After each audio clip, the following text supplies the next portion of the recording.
وہ بچپن سے ہی نڈر، بہادر اور بے باک تھا۔ اسے گھڑ سواری، تیر اندازی اور تلوار بازی اپنے باپ سے ورثے میں ملی تھی۔ وہ شکار پر نکلتا تھا تو کبھی خالی ہاتھ نہیں لوٹا تھا۔ وہ طاقتور ہونے کے ساتھ ساتھ بلا کا ذہین تھا اور اسی وجہ سے اس کا باپ اس پہ بھروسہ کرتا تھا۔ اس کا تعلق اوغوز ترکوں کے کائی قبیلے سے تھا۔ اس کے باپ کا نام سلیمان شاہ تھا، لیکن بعض مورخین اس کے باپ کا نام گندوز اول بتاتے ہیں۔ تاریخ اس بہادر کو ارطغرل غازی کے نام سے جانتی ہے۔ سلطنت عثمانیہ کا بانی سلطان عثمان اول اسی کا بیٹا تھا۔ آپ دیکھ رہے ہیں نکتہ، جس کے ساتھ میں ہوں یاسر رشید چادری۔ ہماری اس ویڈیو کو مکمل دیکھیے۔ اگر پسند آئے تو ہمارے چینل کو سبسکرائب کیجیے اور بیل آئیکن کو دبائیے تاکہ آپ کو لمحہ بلمحہ ایسی معلوماتی ویڈیوز پہنچتی رہیں۔ بصورت دیگر ہمیں اپنی رائے سے آگاہ کیجیے۔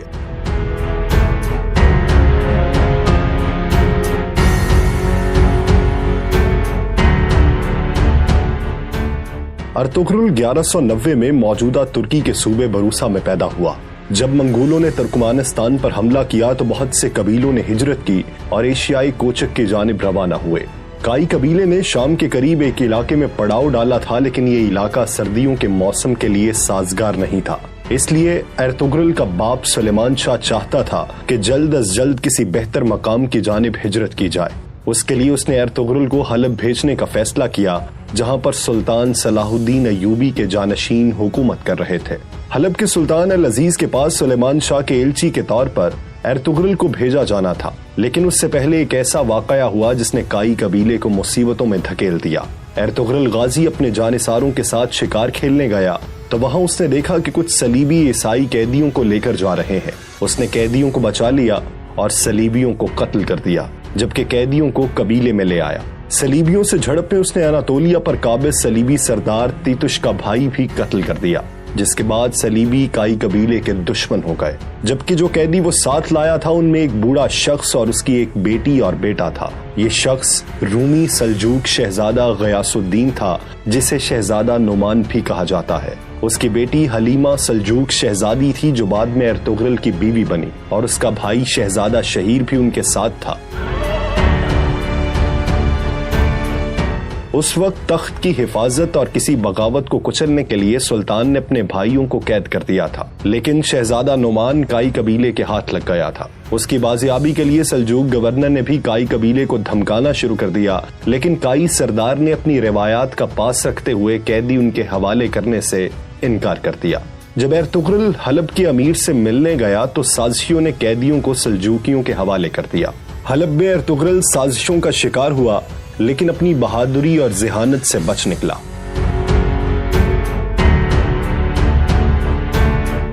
ارطغرل نے جو علاقہ سلطان سے حاصل کیا وہ صلیبیوں کے قلعے کے نزدیک تھا، اور اس میں رہنے کا مطلب تھا کہ موت کے منہ میں چلے جانا۔ قبیلے کے سرداروں نے مخالفت تو کی، لیکن سلیمان شاہ نے ہجرت کی اور قبیلہ اناطولیہ کی سرحد پر آباد ہو گیا۔ تیتش نے اپنے بھائی کا بدلہ لینے کے لیے ان پر حملہ کیا۔ کائی قبیلے نے ارطغرل کی قیادت میں ان کے قلعے پر حملہ کر دیا۔ کائیوں نے صلیبی قلعہ فتح کر لیا۔ 1225 میں سلیمان شاہ کے انتقال کے بعد قبیلے کی سرداری کا مسئلہ سامنے آیا، لیکن اس سے قبل کہ کوئی فیصلہ ہوتا منگول ان پر حملہ کر چکے تھے۔ 1230 میں منگول تاتاری چنگیز خان کی قیادت میں چین اور ایران فتح کر چکے تھے۔ منگولوں کی ایشیائی کوچک مہم کا سربراہ نویان تھا۔ اس نے تمام ترک قبیلوں پر حملہ کیا اور انہیں روندتا چلا گیا۔ اس نے کائی قبیلے پر بھی حملہ کیا اور قبیلے کو آگ لگا دی۔ قبیلے کے لوگوں نے مشکل سے جان بچائی اور ارطغرل کی والدہ ہائمہ خاتون اور بھائی گلدارو کی قیادت میں اپنے دوست قبیلے دو درگا چلے گئے۔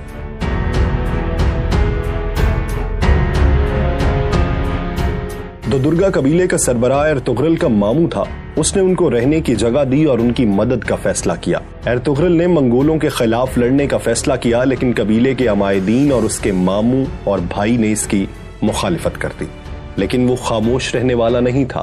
اس کی دور اندیشی نے اسے بتا دیا تھا کہ منگول سکون نہیں کریں گے اور سب کچھ تباہ کر دیں گے۔ اس نے اپنی بیوی حلیمہ کو سلطان علاؤ الدین کیقوباد کے پاس بھیجنے کا فیصلہ کیا تاکہ وہ سلجوق ریاست میں مقیم ہو سکیں اور منگولوں کے خلاف جنگ بھی کر سکے۔ एर्तुगरुल जल्द अज जल्द सल्जूक रियासत में जाना चाहता था। इसके लिए उसने अनातोलिया के मगरिब के करीब एक इलाके का इंतखाब किया। नवियान के खिलाफ जंग के दौरान एर्तुगरुल को सख्त परेशानियों का सामना करना पड़ा। उसके मामू की वफात के बाद उसका मामूजाद दो दुर्गा कबीले का सरबराह बन गया, लेकिन वो अपनी सौतेली माँ और गद्दारों के हाथों कठपुतली बन चुका था।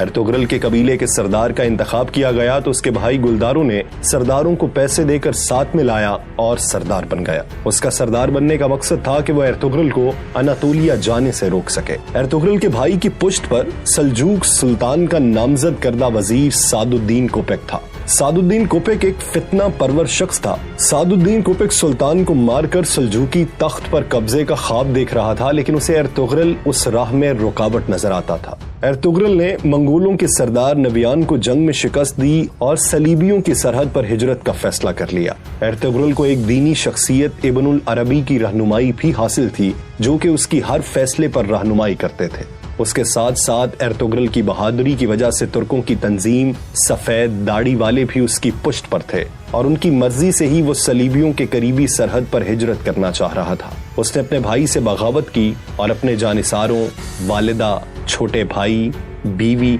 और कबीले के 400 अफराद के साथ हिजरत का फैसला किया और अनातोलिया की मगरबी सरहद पर आबाद हो गया। यहाँ आबाद होकर वो काई कबीले के उस टुकड़े का सरदार बन गया। नई जगह हिजरत के बाद हालात साजगार न हुए और कबीले में फाकों की नौबत आने लगी। इस दौरान एर्तुगरुल के कबीले की खातीन कालीन बनाने का काम करती रहीं और उन कालीनों को बेचकर अनाज लाया जाता रहा, लेकिन वो खाने के लिए बहुत कम था। मगरबी सरहद पर उसका सबसे बड़ा हरीफ चावेदार कबीला था, जिसके सरदार जानेदार बे के बेटे औराल ने एर्तुगरुल की मुखालिफत की और उसके कालीनों के काफिले पर हमला करके उसके मुतअद्दिद सिपाही कत्ल कर दिए और उसके साथ साथ तमाम माल जला दिया, जिसके बाद उसके कबीले पर मजीद मुसीबतें टूट पड़ी। वो जिस बाजार में तिजारत करते थे उस बाजार को हानली बाजार कहा जाता था। ये बाजार आज भी तुर्की में हानली बाजार के नाम से मौजूद है। इसका मालिक सैमून कुस्तंतीनिया के सलीबियों का जासूस था। जब एर्तुगरुल को मालूम हुआ तो सफेद दाढ़ी वालों ने उसे इस जासूस को खत्म करने का हुक्म दिया। एर्तुगरुल ने अपने सिपाही नूरगुल के साथ मिलकर उसको बेनकाब किया और उसके खिलाफ जंग करके हानली बाजार पर कब्जा कर लिया। उसने चावेदार कबीले के सरदार के बेटे औराल से भी इंतकाम लेने का फैसला किया, लेकिन अमीर सादुद्दीन कोपेक ने मुदाखलत की और उसे बचा लिया। अमीर सादुद्दीन चूंकि उस इलाके का सरदार आला था, इसलिए उसकी बात का मानना जरूरी था, लेकिन एर्तुगरुल उसको खातिर में नहीं लाता था। इस दौरान सुल्तान अलाउद्दीन कैकोबाबाद का उस इलाके से गुजर हुआ तो उसने हानली बाजार के रोमी और ईसाई ताजरों से जब एर्तुगरुल की ईमानदारी और बहादुरी का तज़किरा सुना तो वो उससे बहुत मुतासिर हुआ। अमीर सादुद्दीन ने सुल्तान को बरगलाया कि एर्तुगरुल रियासत के अंदर रियासत बना रहा है और हानली बाजार को सल्तनत को देने की बजाय उस पर खुद काबिज हो गया है। लेकिन सल्जूक सुल्तान पहले ही एर्तुगरुल का मद्दाह हो चुका था और तुर्कों की रिवायात के मुताबिक तलवार से हासिल की गई जगह उसकी मिल्कियत होता है। सुल्तान ने एर्तुगरुल को इस सारे इलाके का सरदार आला बना दिया और सादुद्दीन को वापस कूनिया बुला लिया। सरदार आला के साथ साथ उसने एर्तुगरुल को कारा चायसार कला फतह करने का भी हुक्म दिया, क्योंकि उन्होंने सुल्तान पर हमला करने की कोशिश की थी। सुल्तान ने उसको वादा किया कि वो जल्द अपनी एक फौज उसकी मदद को भेजेगा। उन सब जंगों में चावेदार कबीले का औराल बे एर्तुगरुल के खिलाफ रहा, मगर उसका भाई आलियार और बहन इस्लाहान ने एर्तुगरुल का साथ दिया। आलियार जानफिशानी से लड़ते हुए शहीद हो गया। उसके भाई औराल को एर्तुगरुल ने बगावत के जुर्म में कत्ल कर दिया। उसकी बहन इस्लाहान को कबीले की सरबराह बना दिया गया और एर्तुगरुल ने अपने सबसे बेहतरीन दोस्त तुर्गुत, जिसे नूरगुल भी कहा जाता है, उससे उसकी शादी करवा दी। लेकिन याद रहे, नूरगुल की पहली बीवी मंगोलों के हमलों में जिंदा जला दी गई थी। यूं दोनों कबीलों में दोस्ती की फजा पैदा हो गई। इस दौरान एक झड़प में कले का कमांडर वेसिलियोस एर्तुगरुल के हाथों मारा गया और निकिया के शहंशाह ने आरस को गवर्नर बनाकर भेजा। आरस ने एर्तुगरुल की तरफ दोस्ती का हाथ बढ़ाया और जंग रोक दी, लेकिन अमीर सादुद्दीन कोपेक और चावेदार कबीले की दूसरी शाख के सरदार बहादुर बे के साथ मिलकर उसने एर्तुगरुल के खिलाफ साजिशें शुरू कर दी। उसने एर्तुगरुल के बेटे को भी कैद कर लिया और बहादुर बे की साजिशों में मदद की। एर्तुगरुल ने बहादुर को कत्ल कर दिया और चावेदार कबीले का नया सरदार इस्लाहान के शौहर नूरगुल को बना दिया। اس سے نمٹ کر ارطغرل نے سلطان کی فوج کا انتظار کیے بغیر ہی اپنے سپاہیوں کے ساتھ مل کر قلعے پر حملہ کیا اور قلعے پر قبضہ کر لیا۔ قلعے کا گورنر آرس اپنی جان بچا کر بھاگ گیا اور قلعے پر سلجوق سلطنت اور کائی قبیلے کا پرچم لہرا دیا گیا۔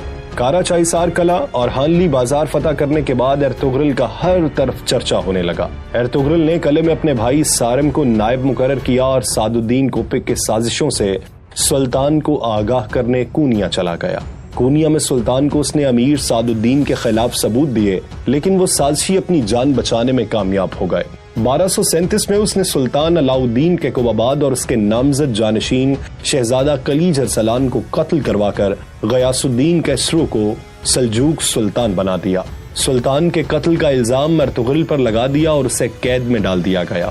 ارطغرل کو قید میں ڈالنے کے بعد سلطنت پر امیر سعد الدین کوپک کا قبضہ ہو گیا۔ اس نے کارا چائسار قلعے اور اس علاقے سے ارطغرل کی سرداری ختم کروا دی اور گنالپ نامی قلعے دار کو سردار اعلیٰ اور قلعے کا نگران بنا دیا۔ لیکن جب سلطان غیاث الدین کو معلوم ہوا کہ اس کے باپ کو ارطغرل نے نہیں بلکہ اس کی ماں کے ساتھ مل کر سعد الدین کوپک نے قتل کروایا ہے، تو اس نے ارطغرل کو دوبارہ سردار اعلیٰ بنایا اور ارطغرل کو آزاد کروا دیا۔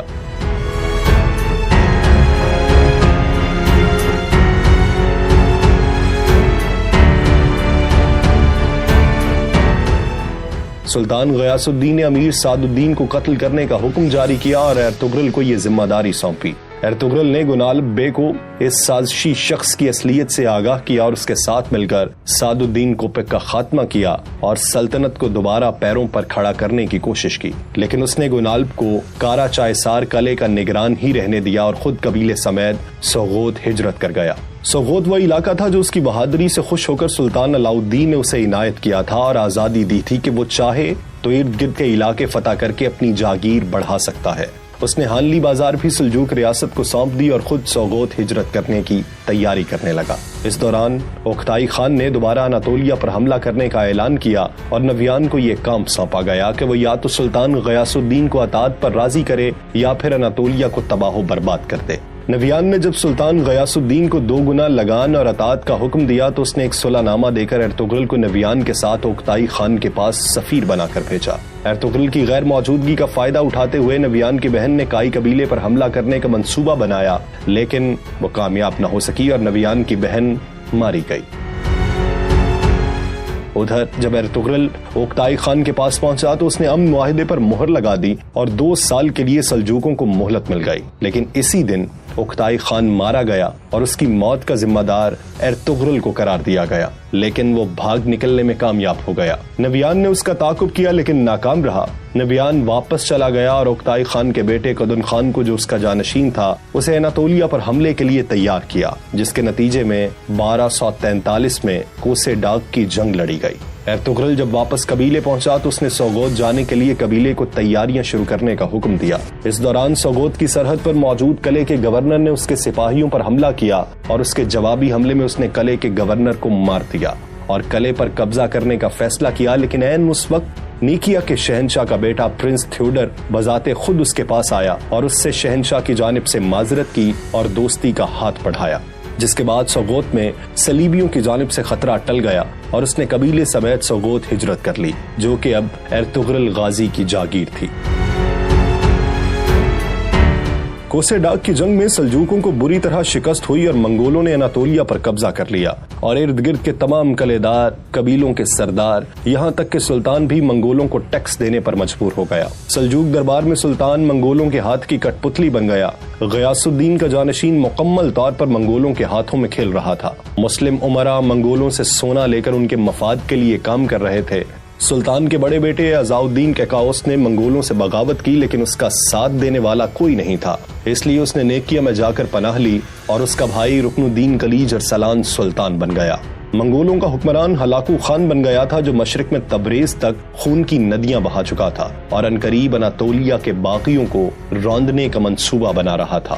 इस दौरान एर्तुगरुल ने सोगोत में अपना कबीला बसा लिया और वहां से मंगोलों के खिलाफ जिद्दोजहद जारी रखी, लेकिन ये जिद्दोजहद ज़ाहिरी नहीं थी। ज़ाहिरी तौर पर वो मंगोलों को टैक्स देता था, लेकिन अंदरूनी तौर पर वो मंगोलों के खिलाफ एक बड़ा मंसूबा तैयार कर रहा था। उसने मिस्र के ममलूक सुल्तान मलिकुल ज़ाहिर रुकनुद्दीन बेबरस और चंगेज खान के पोते बरका खान, जिसने अपने कबीले के साथ इस्लाम कबूल कर लिया था और मंगोलों के खिलाफ जंग जारी रखे हुए था, उसके साथ मिलकर एक मंसूबा बनाया। सुल्तान अज़ाउद्दीन के काउस और उसके हामी कबाइल को इकट्ठा किया और उन दो बड़ी ताकतों को मंगोलों से लड़ने के लिए तैयार कर लिया। लेकिन अंदरूनी साजिशों और सलीबी कले के गद्दार गवर्नर की तरफ से हमलों के बाद एर्तुगरुल बुरी तरह फंस गया था, क्योंकि अपने अजीम मकसद को पूरा करने के लिए एक बड़ी जंग जरूरी थी। लेकिन इस दौरान वो किसी तौर भी बाज़ंतीनियों से जंग का सोच भी नहीं सकता था। मंगोलों की शोरश जारी थी, जबकि कई कबीले के लोग उनसे मिल चुके थे। एर्तुगरुल का सोगोत से कंट्रोल खत्म करने के लिए सल्जूक वजीर बहाउद्दीन ने उमरूलो कबीले को सोगोत में बसाने का फैसला किया। उमरूलो कबीले का सरबराह एर्तुगरुल के खिलाफ था, लेकिन उसकी बेटी एर्तुगरुल को पसंद करने लगी और बाद में एर्तुगरुल ने उससे शादी कर ली। सलीबी बागियों ने किले पर कब्जा कर लिया। उनका सरबराह कमांडर ड्रागोस था, जो एर्तुगरुल को सोगोत से निकालना चाहता था। उसने अमरूलो कबीले के सरदार को कत्ल करके उसके इल्जाम एर्तुगरुल के बेटे गुंदोज एलिप पर लगा दिया, जिसके बाद दोनों कबीलों में लड़ाई का अंदेशा हो गया। लेकिन एर्तुगरुल की जहानत और समझदारी से वो इस मुसीबत से बच निकले। उमरू बे के बाद उसका बेटा बोलाद बे उस कबीले का सरबराह बना। बोलाद बे मंगोलों का खास आदमी था और बागी कबाइल के खिलाफ एक मुहिम जारी रखे हुए था। अपनी असलियत छुपाए हुए वो अल्बास्ती के नाम से तुर्क कबीलों के लिए दहशत बना हुआ था। दूसरी तरफ ड्रैगोस भी गुमनाम था। एर्तुगरुल को दो गुमनाम दुश्मनों का सामना था और वो दोनों उसकी नजरों के सामने थे, यानी अल्बास्ती बोलाद बे के रूप में और ड्रैगोस सोगोत के कलीसा में जिंगूच के रूप में। अल्बास्ती ने एर्तुगरुल के भाई गुलदारों के कबीले को भी तबाह कर दिया और वो अपनी जान बचाकर पहाड़ों में रूपोश हो गया था। एर्तुगरुल के सामने नादीदा दुश्मन थे और एक अजीम मकसद उसका मुंतजिर था। इस सूरत हाल में वो किसी तौर इन मामूली दुश्मनों को नजरअंदाज नहीं कर सकता था। एर्तुगरुल ने मंगोलों के दो सरदारों को कत्ल कर दिया जो उसके कबीले पर हमला आवर हुए थे। उनकी मौत के बाद हलाकू खान का भाई एरुक बोका उसके मुकाबले के लिए सोगोत आ गया। उसने अल्बास्ती की मदद की और एर्तुगरुल के खिलाफ जाल बुनने शुरू किए, लेकिन एर्तुगरुल एक मर्तबा फिर अपनी ज़हानत से बच निकला। उसने ड्रैगोस को बेनकाब किया और उसे कत्ल कर दिया। अल्बास्ती भी जब खुलकर एर्तुगरुल के सामने आया तो उसके भाई गुलदारों के हाथों मारा गया। एर्तुगरुल उन दुश्मनों से निमटने के बाद मगरिब में बरका खान से मुलाकात के लिए चला गया। एरुक बोगा को जब इस बात का इल्म हुआ तो वो उसके पीछे चला गया। एर्तुगरुल ने बरका खान के गद्दार वजीर को बेनकाब किया और एरुक बोगा भी बरका खान के हाथों मारा गया। एर्तुगरुल ने बरका खान के साथ मिलकर मंगोलों से जंग की। उसने बरका खान को यकीन दिलाया कि जब वो मंगोलों पर हमला करेगा तो अनातोलिया के तुर्क उसके शाना बशाना होंगे, जबकि सुल्तान ज़ाहिर बेबरस भी अपनी फौज के साथ उनके साथ शामिल हो जाएगा। एर्तुगरुल वापस कबीले आ गया और अपने छोटे भाई दुंदार बे को कायम मकाम बनाकर उस जंग के लिए रवाना हो गया। उस जंग में मंगोलों को शिकस्त हुई। लड़ाई के दौरान ही हलाकू खान अलील हो गया और बीमारी से चल बसा। मुसलमानों को फतह नसीब हुई। बगदाद से खिलाफत अब्बासिया के खात्मे के बाद खिलाफत अब्बासिया काहिरा मुंतकिल हो गई। सुल्तान बेबरस भी वापस मिस्र चला गया और एर्तुगरुल जंग से गाजी बनकर लौटा, इसीलिए गाजी उसके नाम का हिस्सा बन गया। वो 1280 में 90 साल की उम्र में सोगोत में फौत हुआ और उसी शहर में उसका मकबरा तामीर किया गया। एर्तुगरुल गाजी की बहादुरी और शुजात और फरोगे इस्लाम की खातिर जद्दोजहद की निशानी के तौर पर तुर्कमानिस्तान में उसके नाम पर एक मस्जिद भी तामीर की गई है।